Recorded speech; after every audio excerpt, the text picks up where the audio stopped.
Assalamualaikum warahmatullahi wabarakatuh. Pemirsa, Kota Kudus berduka karena menderita hantaman dari virus corona, menyebabkan wilayahnya menjadi zona merah, bahkan sebagian mengatakan zona merah yang menghitam karena banyaknya kasus baru virus corona yang menular secara merajalela di wilayah itu, dan ini menjadi perhatian pusat ya, karena ini adalah fenomena yang relatif baru. Bagaimana sebuah kota yang kecil seperti Kudus itu sudah ada ribuan yang terinfeksi virus corona. Bahkan tenaga medisnya dari kota Kudus itu 189 tenaga medis itu terinfeksi atau positif COVID-19. Satu jumlah yang rasionya itu sangat tinggi dibanding jumlah tenaga medis yang ada di kota Kudus ini. Ini tentu saja menjadi peringatan yang sangat penting bagi kita semua, karena diduga seperti dikemukakan oleh Satuan Tugas atau Satgas Penanganan COVID-19, ya, kenaikan sebaran virus corona yang terjadi di Kabupaten Kudus, Jawa Tengah, terjadi lantaran pengaruh dari varian mutasi virus SARS-CoV-2 yang saat ini juga mulai bermunculan di Indonesia. Ya, Kudus saat ini menjadi perhatian pemerintah pusat sebab ratusan tenaga kesehatan terpapar COVID-19. Selain itu, ya, keterisian tempat tidur itu sudah penuh, atau bed occupancy rate, yaitu di BOR di Kudus juga sudah penuh. Jadi tempat-tempat tidur di mana pasien harus ditempatkan di situ, bednya atau tempat tidurnya itu sudah penuh. Bahkan di beberapa rumah sakit kita bisa menyimak dalam video atau dalam foto-foto itu, orang yang masuk IGD itu juga antri. Bahkan ada yang sampai ditempatkan di kursi memanjang itu dalam kondisi karena kapasitas IGD-nya untuk bisa melayani pasien yang baru datang itu tidak ada. Dan ketika dalam kondisi sakit seperti itu, kemudian juga ditungguin oleh kerabatnya, ini juga potensi untuk memberikan tularan lebih jauh lagi. Ya, kita tahu bahwa penyakit ini memiliki kemampuan untuk menularkan antara human to human, manusia ke manusia, itu sangat luar biasa. Dan mutasi virus yang lebih baru, kemampuannya itu luar biasa. Banyak yang memberikan gambaran bahwa situasi yang terjadi di Kudus itu mirip-mirip yang terjadi di sejumlah tempat di India. Kalau fenomenanya itu hampir sama, maka kita tidak bisa berharap banyak dengan apa yang terjadi di Indonesia saat ini. Ya, kenapa pemirsa? Ya, kita tahu sendiri bahwa jumlah anggaran yang ada di Indonesia itu tidak banyak untuk kasus virus corona ini. Ya, yang kedua adalah tingkat vaksinasi yang ada itu juga sangat sedikit Indonesia itu dibandingkan dengan negara-negara yang lain. Dan ketiga, sudah terdengar banyak sekali kabar bahwa bantuan atau dana yang mestinya digunakan untuk penanganan virus corona ini dikorupsi besar-besaran. Ya, ini sangat mengerikan kalau itu terjadi. Ya, tadi dikatakan bahwa Satgas Penanganan COVID-19 itu menduga kenapa ini disebut sebagai ada varian baru, mengingat cepatnya penularan dan cepatnya gejala itu ditunjukkan. Itu cepatnya penularan dan gejala yang ditunjukkan oleh virus ini itu adalah sifat dari mutasi virus SARS-CoV-2 itu. Ya, itu dikatakan oleh Kepala Bidang Penanganan Kesehatan Satgas Penanganan COVID-19 Alexander Ginting saat dihubungi oleh media-media yang ada di Indonesia. Namun ini memang belum disimpulkan secara pasti, ya, karena pemerintah masih menunggu hasil Whole Genome Sequence atau WGS dari berbagai sampel warga yang ada di Kudus. Ia juga membeberkan ada 4 kemungkinan lain penyebab kondisi COVID-19 yang ada di Kudus itu memburuk. Ini saya sampaikan pemirsa supaya kita yang berada di berbagai tempat, khususnya yang ada di luar Kudus, untuk betul-betul berpartisipasi mencegah penyebaran virus corona ini, ya. Yang pertama adalah adanya pelonggaran protokol kesehatan 3M oleh warga, ya. Ini kedisiplinan warga dalam menjaga protokol kesehatan ini menjadi salah satu faktor yang diduga sebagai pemicu sebaran atau menyebarnya virus corona itu. Yang kedua, kata si Alex ini, warga Kudus masih ada yang nakal, ya, untuk melakukan aktivitas mudik, begitu katanya. Tetapi kalau ini yang menjadi persoalan, itu ya saya kira semua warga di negara Indonesia juga nakal semua kalau ini yang disimpulkan itu, ya. Ya, ini saya kira juga perlu dicek lebih lanjut pernyataan seperti ini, ya. Karena pemerintah memang melarang itu, tetapi juga pemerintah sendiri kadang-kadang juga ada membuat pesta, ya, ulang tahun seorang gubernur di Jawa Timur rame-rame seperti itu. Ya, itu kan membuat orang itu menjadi tidak taat aturan, ya. Ketika sebuah situasi sangat buruk begini, ada ulang tahun saja diberikan pesta, dan itu membuat tempat orang itu berkumpul. Sementara warga disuruh disiplin. Logikanya di mana pemerintah yang seperti itu? Ya, harus pakai logika. Ya, tidak bisa sembarangan begitu. Ya, ketiga adalah kepulangan pekerja migran dari berbagai negara tetangga. Saya tidak tahu persis berapa jumlahnya tenaga migran yang ada di Kudus itu dari berbagai mancanegara. Pada saat ini, ya, ini saya kira analisisnya ini juga perlu dicek sekali, beda tanda ini, Alex ini, ya, karena penerbangan di berbagai tempat itu juga susah dilakukan, penerbangan antar negara itu susah hari ini, tidak seperti itu. Dan ini mungkin yang cukup benar adalah ketidakpatuhan mereka yang isolasi mandiri dan mereka yang punya komorbid, ya, yang sudah ada gejalanya dan lain sebagainya. Ini yang mungkin menjadi sangat besar. Jadi dari 4 alasan itu, 2 diantaranya tampaknya adalah relatif benar, yakni pelonggaran kesehatan, protokol kesehatan, dan juga kedisiplinan dalam isolasi mandiri. Ya, sama itu protokol kesehatan bagi yang sakit. Dan yang terakhir tadi adalah kemungkinan virus corona ini. Dan ini menjadikan situasi yang ada di Kudus betul-betul luluh lantak, bisa dikatakan begitu. Infrastruktur dari rumah sakit yang ada di Kudus itu situasinya menghadapkan satu situasi yang sangat berat, ya. Beberapa pihak di rumah sakit daerah yang ada di Kudus mengatakan bahwa jumlah orang yang antri untuk dimakamkan, jenazah yang antri dimakamkan sudah banyak, ya,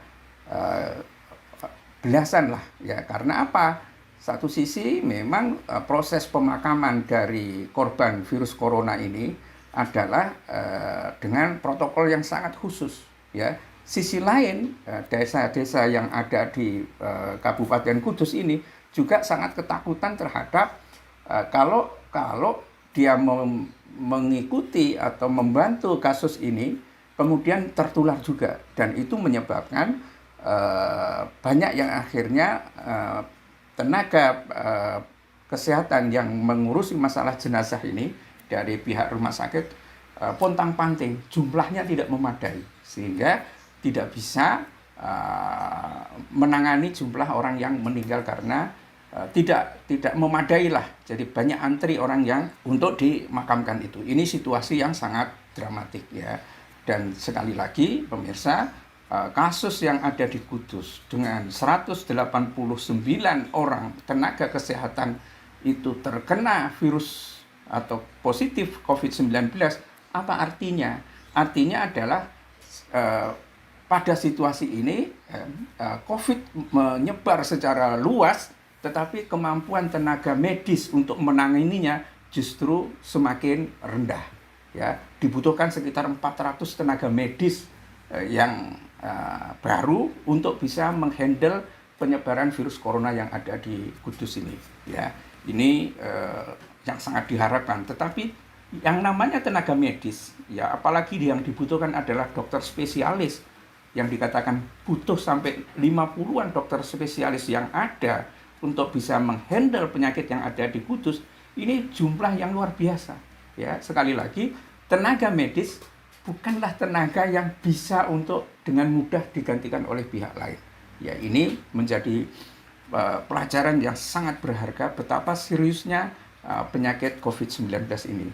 Hanya memang kalau dikatakan bahwa penyebabnya ini adalah karena efek dari lebaran, ya mestinya kalau efek dari lebaran yang menjadi penyebab itu adalah seluruh Indonesia itu akan terkena efeknya, bukan Kudus saja. Karena yang lebaran Idul Fitri itu seluruh Indonesia gitu. Tapi kenapa Kudus saja? Dan bahkan dikatakan oleh beberapa pejabat di kesehatan yang zona merah itu hanya Kudus itu yang sampai menjadi perhatian dari pemerintah pusat itu. Ya, ini tentu saja satu situasi yang sangat mengerikan, dan apakah kita mau menyembunyikan diri dari situasi ini? Ya, kalau saya sering sekali mengatakan bahwa salah satu problem yang dihadapi India sehingga dia menjadi tunggang langgang dan bahkan bisa menjadi negara yang gagal adalah penyembunyian dari jumlah kasus yang terinfeksi virus corona ini, ya.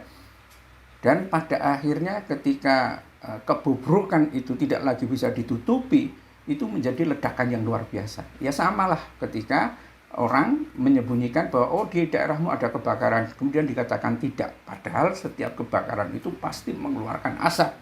Dan orang dari jauh sudah bisa melihat asapnya itu, tetapi orang masih menyangkal.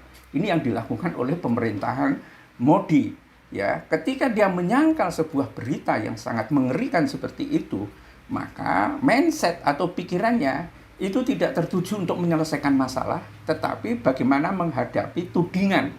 Dan inilah yang kemudian terjadi di India, ya, di mana mayat-mayat bergelimpangan di tepian Sungai Gangga, sungai yang dianggap suci itu. Karena apa? Infrastruktur kesehatan yang ada di India jebol. Uang rakyat habis, tidak cukup untuk memberikan upacara terakhir bagi mayat-mayat yang ya biasa mereka beragama Hindu, kemudian dibakar, ya.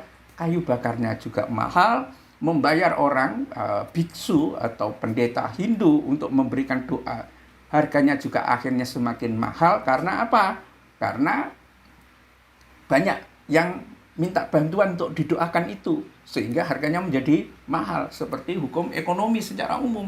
Dan karena itu banyak yang dilemparkan ke sungai, mengambang di Sungai Gangga, banyak yang dikuburkan sekedarnya di tepi Sungai Gangga, karena ini juga ada keyakinan Hindu bahwa Sungai Gangga, sungai yang suci itu, kalau jenazah atau mayat-mayat itu dikuburkan di situ, mungkin dia akan tersentuh airnya, dia akan terbebas dari dosa-dosa itu, ya. Itu yang tempo hari kita banyak upload tentang Kumbh Mela, itu adalah keyakinan itu. Di tengah gejolak merebaknya virus corona, ya, banyak orang mandi di Sungai Gangga, ya, ritual keagamaan, ya, dengan tanpa mempedulikan protokol kesehatan, ya, dengan jumlah yang jutaan. Dan sekarang hukumannya bagi India adalah dia menghadapi situasi sangat kritis, bahkan bisa terancam menjadi negara gagal. Nah, Kudus ini sebenarnya betul-betul menjadi pelajaran yang sangat penting.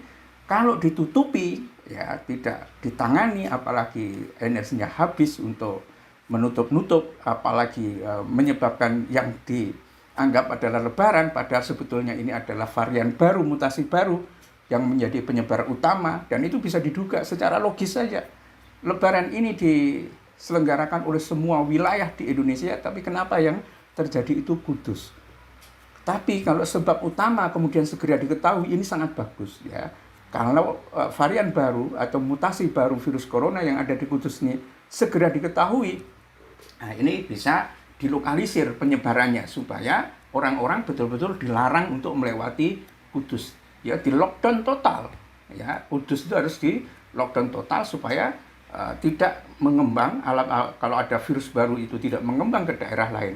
Kalau terjadi penularan ke daerah-daerah lain, saya tidak yakin Indonesia bisa memiliki kemampuan yang memadai. Sekali lagi pemirsa, situasi yang ada di India ketika menghadapi wabah yang merajalela, yang luar biasa, apalagi kalau COVID-nya juga hampir sama dengan India, dan ada yang sudah menulis situasi yang ada di Kudus itu seperti yang ada di India. Ini betul-betul tidak beda jadinya dengan India itu, ya. Karena itu ini peringatan bagi kita semua, dan sangat kebangetan betul ya kalau ada pejabat-pejabat yang korupsi, ya. Dan ini banyak, bukan hanya bansosnya saja, bahkan untuk uji atau tes COVID-19 juga banyak yang barang bekas dijual kembali, diolah kembali. Ini kan sangat mengerikan. Seperti inikah moralitas dari para orang-orang yang bertanggung jawab terhadap COVID-19? Ya.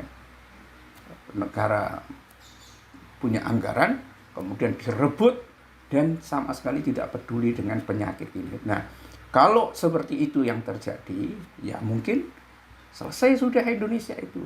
Ya, ini harus menjadi catatan yang sangat penting ketika beberapa puluh saja ya jenazah yang harus dimakamkan di Kudus itu menjadi antrian seperti itu menandakan bahwa jumlah tenaga kerja yang ada sudah tidak menyukupi. Apalagi kalau hal ini bisa berlaku atau berlangsung berhari-hari ke depan. Inilah pemirsa, saya sangat berkali-kali saya sarankan, ya saya termasuk orang yang pinginnya sangat hati-hati. Jika memang tidak perlu sama sekali, ya tidak perlu kemana-mana dulu. Ya, baca-baca Al-Quran, baca artikel ilmiah. Sekarang internet bisa menjadi penyedia menu bacaan untuk intelektual kita, banyak berdoa, ya kan? Dan sekaligus untuk merenungkan kehidupan ini itu seperti apa, ya. Merenungkan kehidupan ini baiknya kita itu seperti apa. Kita ini punya Tuhan, ya, kita berdoa kepadanya dan menghentikan virus ini selain dengan upaya-upaya kesehatan, ya, dengan menjaga jarak, dengan menguatkan tingkat kekebalan tubuh, yakni mengurangi sejumlah ambisi supaya pikiran kita itu jadi tenang. Dan kalau pikiran itu tenang, imunitas tubuh kita itu akan meningkat dengan sendirinya. Berzikir serta berdoa, memohon kepada Tuhan supaya kita diselamatkan dari wabah yang nampaknya kalau yang terjadi di Kudus ini tidak terbendung dan kemudian menular ke daerah-daerah lain, ini bencana nasional yang belum tentu banyak negara yang bisa ikut turun tangan, karena tenaga dari negara-negara yang lain itu juga sangat terbatas. Kita berharap bahwa Kudus yang berduka ini bisa segera menyelesaikannya kasus virus corona yang merajalela ini, dan dengan demikian kita bisa mulai hidup secara normal kembali. Ya, sudah selayaknya orang-orang yang korupsi terlibat ini dan dalangnya para koruptor ini memang harus diseret ke pengadilan. Inilah yang membuat justru situasi menjadi semakin tidak terkendali. Billahi taufiq wal hidayah. Assalamualaikum warahmatullahi wabarakatuh.